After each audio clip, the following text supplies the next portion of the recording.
నమస్కారం. సిటీ న్యూస్కు స్వాగతం. ఈరోజు సదాశివనగర్ మండలం లింగంపల్లి గ్రామం నందు 2.40 కోట్ల నిధులతో మిషన్ భగీరథ బల్క్ నీటి కనెక్షన్ నిర్మాణ పనులకు శంకుస్థాపన చేసిన స్థానిక ఎమ్మెల్యే మదన్ మోహన్ గారు. ఈ సందర్భంగా ఎమ్మెల్యే మదన్ మోహన్ గారు మాట్లాడుతూ సకల సదుపాయాలతో టీజీఏఐఏఎస్సీని ఏర్పాటు చేసుకుంటున్నాం. ఇప్పటికే ఒక కంపెనీని తీసుకొచ్చాను, అది కూడా వచ్చే నెలలో ప్రారంభం కాబోతుంది అని అన్నారు. మరిన్ని కంపెనీలతో కూడా మాట్లాడుతున్నాను. ఈ కంపెనీలు రావడం వల్ల మా నియోజకవర్గంలోని యువతకు పెద్ద ఎత్తున ఉపాధి అవకాశాలు లభిస్తాయి అని తెలిపారు. యువతకు ఉపాధి కల్పించాలనే సంకల్పంతో ఎన్నోసార్లు జాబ్ మేళాలు పెట్టి యువతకు ఉపాధి కల్పించాను అని గుర్తు చేశారు.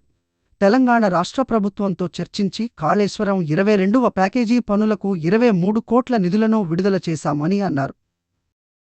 కాళేశ్వరం 22వ ప్యాకేజీ నిర్మాణ పనుల్లో భాగంగా భూంపల్లి, మోతే, కాటేవాడి జలసాల నిర్మాణాలకు ఇరిగేషన్ మంత్రి ఉత్తమ్ కుమార్ రెడ్డి గారితో, చీఫ్ ఇంజనీర్ గారితో మాట్లాడి అవసరమైన పెండింగ్లో ఉన్న క్లియరెన్స్ చేపించాము అని అన్నారు. ఆర్థిక శాఖ నుండి ఫైనల్ అప్రూవల్ వస్తే జలాశయాల నిర్మాణ పనులు ప్రారంభం అవుతాయి అని రైతులకు తెలిపారు. భూములు కొలిపోయిన రైతులకు నష్టపరిహారం అందే విధంగా ప్రభుత్వానితో మాట్లాడుతాను అని అన్నారు. రైతుల వివరాలు రిపోర్ట్ తయారు చేసి 1 వారం రోజుల్లో అందించాలని ఈఎంఆర్ఓ గారికి ఆదేశించారు. ఈ కార్యక్రమంలో సదాశివనగర్ మండల అధ్యక్షులు, మండల ఈఎంఆర్ఓ, మిషన్ భగీరథ అధికారులు, మండల సీనియర్ నాయకులు, గ్రామ కాంగ్రెస్ కమిటీ సభ్యులు, కాంగ్రెస్ కార్యకర్తలు, రైతులు, గ్రామస్తులు పాల్గొన్నారు. డైరెక్ట్ ఆర్మూర్ దగ్గర, అర్గుల్ దగ్గర వాటర్ ట్రీట్మెంట్కి వస్తాయి, ఆడికి లిందరవాయికి వస్తాయి. లిందరవాయి నుంచి మన మల్లనగుట్ట 30 ml ఉంది కదా, మల్లనగుట్టకు వచ్చి ఆ నుంచి లింగంపల్లి సబ్బు నుంచి పైప్ త్రూ ఇండస్ట్రీస్కి పోతాయి. రేపు నీళ్ళు వస్తేనే కదా రేపు పొద్దున ఇండస్ట్రీస్ వస్తాయి. మన ఈ ప్రాంతం డెవలప్ కావాలంటే మనకి ఇండస్ట్రీస్ రావాలి. ఇలా ఏమైంది, మన బతుకులు ఏమైనాయి, వాన పడితేనే పొలం పడితేనే నోట్ల కింద ముద్ద పోతుంది. ఆ పరిస్థితి మనది, మనకు వేరే పరిస్థితి లేదు. ఎవడన్నా తప్పు మాట్లాడితే వాళ్ళకి చెప్తుంది, అరే మన బతికే మనం ఇవాళ మన పిల్లల బతుకుడు ఇవాళ ఉద్యోగాలు లేకుండా రోడ్ల మీద తిరుగుతున్నారు. ఈ రామారెడ్డి కానీ, గాంధారి కానీ, సదాశివమట్లు కానీ, ఈ అన్ని ప్రాంతాలకు మనకు ఉద్యోగ అవకాశాలు వస్తాయి. 22వ ప్యాకేజ్ 1,00,000 ఎకరాలకు నీళ్ళ గురించి ఎప్పుడో 2009లో అయిపోయింది. పైపులు చిల్లమట్టిపోయినాయి. మరి దాని గురించి నేను ఎమ్మెల్యే అయినాక చెప్పులారేటట్టు ఉత్తమ్ కుమార్ రెడ్డి ఎంబడ తిరిగి మన 23 కోట్లు తీసుకొచ్చి ఇలా వర్కులు స్టార్ట్ అని మనం అమలు చేస్తున్నాం. 22 ప్యాకేజ్ ఇలా 1,00,000 ఎకరాలకు మరి 1,540 కోట్లతో చీఫ్ ఇంజనీర్తో ఈఎన్సీ గారితో సైన్ చేయించిన, ప్రిన్సిపల్ సెక్రటరీ రాహుల్ బజ్జావర్తో కూడా సైన్ చేయించిన. ఇలా ఫైనాన్స్ కూడా ఫైల్ అయింది. 1,540 కోట్లతో మోతే దగ్గర, కాటేవాడ దగ్గర రిజర్వాయర్లు కట్టి.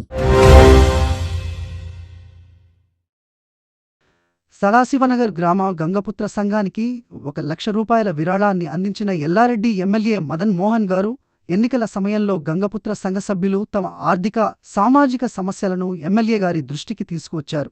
సమస్యలు విన్న మదన్ మోహన్ గారు ఎమ్మెల్యేగా గెలిచిన వెంటనే వారి సమస్యలను పరిష్కరిస్తానని, సంఘానికి 1,00,000 రూపాయల సహాయం చేస్తానని హామీ ఇచ్చారు. ఈరోజు ఆ హామీని నెరవేర్చుతూ 1,00,000 రూపాయల విరాళాన్ని గంగపుత్ర సంఘ సభ్యులకు స్వయంగా అందజేశారు. ప్రజలతో చేసిన ప్రతి హామీని గౌరవంగా తీసుకుని నెరవేర్చడమే తన ధ్యేయమని ఈ సందర్భంగా ఆయన తెలిపారు.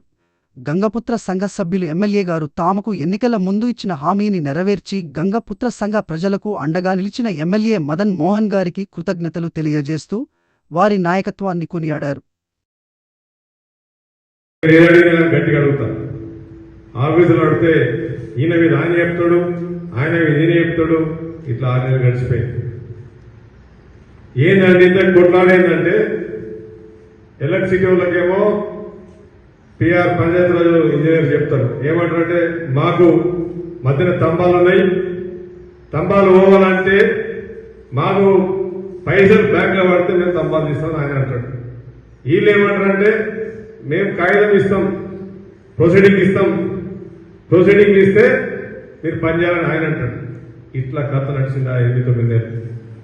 లాస్ట్కు ఎస్సీతో పెట్టుకొని మీటింగ్ పెట్టుకొని మర్యాద నగర్ మండల కేంద్రంలో ఇంత పరిస్థితి ఉంటే ఇక మరి గ్రామాల పరిస్థితి ఏంటని చెప్పి నేను ఆఫీసులో అడిగాను. ఎన్ని రోజులు పోయిన పాలకులు మరి ఏం చేసినారు అంటే మాకు తెలియదు సార్, మాకు రూల్స్ ఉన్నాయి, మాకు అకౌంట్లో పైసలు పడితేనే మేము తంబాలు తీస్తాం, ఇది గవర్నమెంట్ రూల్ అని ఆయన అంటారు. మరి ఈ ప్రాంతం వెనుకబడ్డ ప్రాంతం అని చెప్పి నేను ఎమ్మెల్యే ఈ 16 నెలలు అవుతున్నాను. ఇప్పటికి 4 సార్లు అసెంబ్లీ అయింది. 4 సార్లు అప్పటి నుంచి కూడా మరి 40 ఏళ్ళలో కూడా ఎల్లారెడ్డి మాట్లాడినంత మాటలు మాట్లాడిన 4 అసెంబ్లీ స్టేషన్లో మీరు చూసినారు. ఎల్లారెడ్డి వెనుకబడ్డ ప్రాంతం, మనకి ఈ ప్రాంతానికి కావాలని చెప్తే మళ్ళీ 11.5 లక్షలు మళ్ళీ నేనే అరేంజ్ చేసి ఎలక్ట్రిసిటీ వాళ్ళ డిపాజిట్ తీసి అవునా కాదు, తంబాలు తీసి రోజు 4 డిపార్ట్మెంట్లు కోఆర్డినేట్ చేసుకుంటా, రోజు ఫోన్లు చేసుకుంటా, రోజు రివ్యూ మీటింగ్ పెట్టుకుంటా, నాకు ఎట్టి పరిస్థితుల్లో నగర్ రోడ్డు కంపల్సరీ రోడ్ వేయాల్సిందే, రోడ్డు పడాల్సిందే అని చెప్పి గత 7 నెలల నుంచి దీని వెంబడ పడితే ఇవాళ మీరు చూస్తుంటే మన యాడికెళ్ళి మన దేశం పోయిన వాళ్ళు చాలా మంది ఉన్నారు. మన ఊరికెళ్ళి కొందరు వచ్చి దేశంకి వెళ్ళి వచ్చేది పరిశాయితులు ఇది నగరైతే అమెరికన్ అని చెప్పేసి రోడ్డు బెడలు పెద్ద పెద్దగా అయిపోయింది. వాళ్ళు గుర్తుపట్టలేరు, మా ఊరైనా అయిందని అడుగుతారు. నాకు ఫోన్ చేసి చెప్పారు దేశంలో ఉందో మనం ఉన్నాం ఇంకా చుట్టుపక్కల ప్రాంతం వాళ్ళు చెప్తున్నారు ఇది అట్లా అనిపిస్తుంది. అంటే నేను చెప్పినా ఇంకా మొత్తం కాలే, ఇంకా డివైడర్ కూడా ఉన్నది అవుతున్నది. డివైడర్ పెట్టి లైట్లు పెట్టినాక ఇక నగర్ ఎట్లుంటో తెలుసు. మీరు ఎల్లారెడ్డి బస్ స్టాండ్ చూసిరు, ఇలా ఎల్లారెడ్డి బస్ స్టాండ్ పోతే చిన్న ఎయిర్పోర్ట్ లెక్క తయారు చేసిన దాన్ని గరీబోని ఎయిర్పోర్ట్ అని చెప్పిన. ఆడ ఒకప్పుడు పందులు, పాన్పరాగులు, దోమలు, కుక్కలు నీళ్లతో ఉండే. రాత్రి 6:30 అయిందంటే ఆడ ఆడలు బస్సు ఎక్కాలంటే పోయిన పరిస్థితి. ఇలా బస్సు ఎవడెక్తాడు బస్సు? గరీబోడు ఎక్కుతాడు, పైసలు కారు ఎక్కుతాడు. నాకు నేను 10 కార్లు, నాకు పైసలు ఉన్న 10 కార్లునే, నేను బస్సు ఎక్క, నా పిల్లగాళ్ళు ఎక్కుతారు బస్సు. కానీ బస్సు ఎక్కేది గరీబుడు ఎక్కుతాడు. మరి నేను ఎమ్మెల్యే అయినప్పటి నుంచి బస్ స్టాండ్ కావాలని ఇలా మొత్తం సీసీ రోడ్లు పెట్టి మళ్ళీ 84 లక్షల పైసలు తీసుకొచ్చి పెట్టి 5.5 కోట్లతోని బెస్ట్ ఇలా టీవీలు పెట్టి కూడా ఎల్లారెడ్డి బస్ స్టాండ్ మీరు వేస్తారు. పోయి చూడండి, మీరు వాట్సాప్ లో చూసి ఉంటారు. ఇలా చేపించిన ఈ రోజు జుక్కల్ మండలంలోని వివిధ గ్రామాల గ్రామ పంచాయతీ కార్మికుల ప్రతినిధులతో కలిసి సిఐటియు ఆధ్వర్యంలో జుక్కల్ ఎంపీడీఓ శ్రీనివాస్ గారికి ఈ నెల 9న జరిగే దేశవ్యాప్త సార్వత్రిక సమ్మెలో గ్రామ పంచాయతీ కార్మికులందరూ పాల్గొంటున్నామని తెలియజేస్తూ సమ్మె నోటీసు ఇవ్వడం జరిగింది. ఈ సందర్భంగా సిఐటియు జిల్లా నాయకులు సురేష్ గొండ మాట్లాడుతూ కేంద్రంలోని బీజేపీ ప్రభుత్వం కార్మిక కర్షక ప్రజా వ్యతిరేక విధానాలపై కార్మిక సంఘాల పిలుపు మేరకు జూలై 9న జరిగే గ్రామీణ భారత్ బంద్ ఒక్కరోజు జరిగే సమ్మెలో జుక్కల్ నియోజకవర్గంలోని రైతులు, కార్మికులు, ఉపాధి హామీ ఫీల్డ్ అసిస్టెంట్లతో పాటు కార్మికులు అధిక సంఖ్యలో పాల్గొని సమ్మెను జయప్రదం చేయాలని ఈ సందర్భంగా నియోజకవర్గ కార్మిక కర్షకులకు సిఐటియు జిల్లా నాయకులు సురేష్ గొండ విజ్ఞప్తి చేశారు. ఈ కార్యక్రమంలో గ్రామ పంచాయతీ కార్మికుల సంఘం మండల అధ్యక్షులు గోవింద్, ప్రధాన కార్యదర్శి మేత్రి గంగారం, జూకల్ టౌన్ అధ్యక్షులు జాదవ్ వీరయ్య, కార్యదర్శి షేక్ ఆషూక్ ఖాన్, పండరి కార్మికులు జ్ఞానేశ్వర్, సాయిలు, సతీష్, లక్ష్మణ్, గంగాధర్ తదితరులు పాల్గొన్నారు.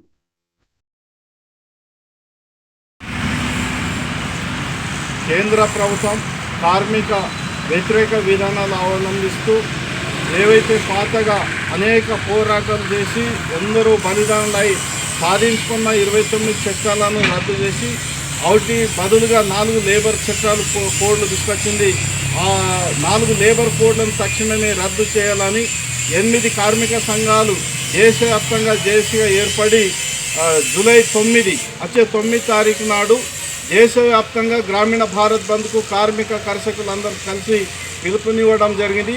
ఆ పిలుపులో భాగంగానే ముందస్తుగా మన సమ్మె నోటీసు జుక్కల్ ఎంపీడీఓ గారికి ఈరోజు గ్రామ పంచాయతీ మండలంలో ఉన్న గ్రామ పంచాయతీ కారబోర్లు కానీ, బిల్ కలెక్టర్లు కానీ, వాటర్ మెన్లు, సఫాయి కార్మికులు ప్రతినిధులుగా అందరూ మేము వచ్చి ఈరోజు సిఐటి యూనియన్ ఆధ్వర్యంలో జుక్కల్ ఎంపీడీఓ గారికి సమ్మె నోటీసు ఇవ్వడం జరిగింది.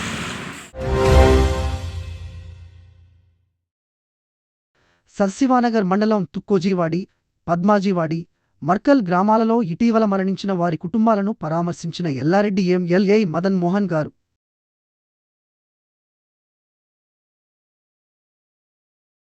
మాల్దీవ్స్ లో మనకు అనుకున్న ఫ్లైట్ మాల్దీవ్స్ వేరే దేశంలో అంటే కొన్ని ఫ్లైట్ తీసుకుంది.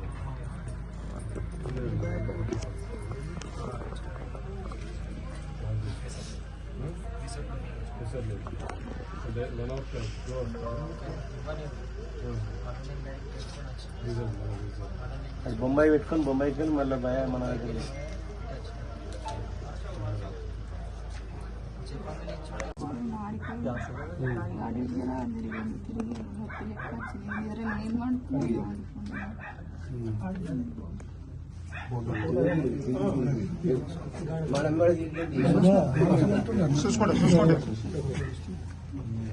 మీద బిస్కెట్ కూడా అప్పుడు మనం కలవరాల్లో ప్రాణయాత్ర చూస్తారు. మన ముందే ఫస్ట్ మనం బిస్కెట్ కూడా తెలంగాణ తీసుకొచ్చి అప్పుడు అన్నిటికీ ఆడికంటే ఆడికి వచ్చింది సర్లింగా కూడా చెప్తాను.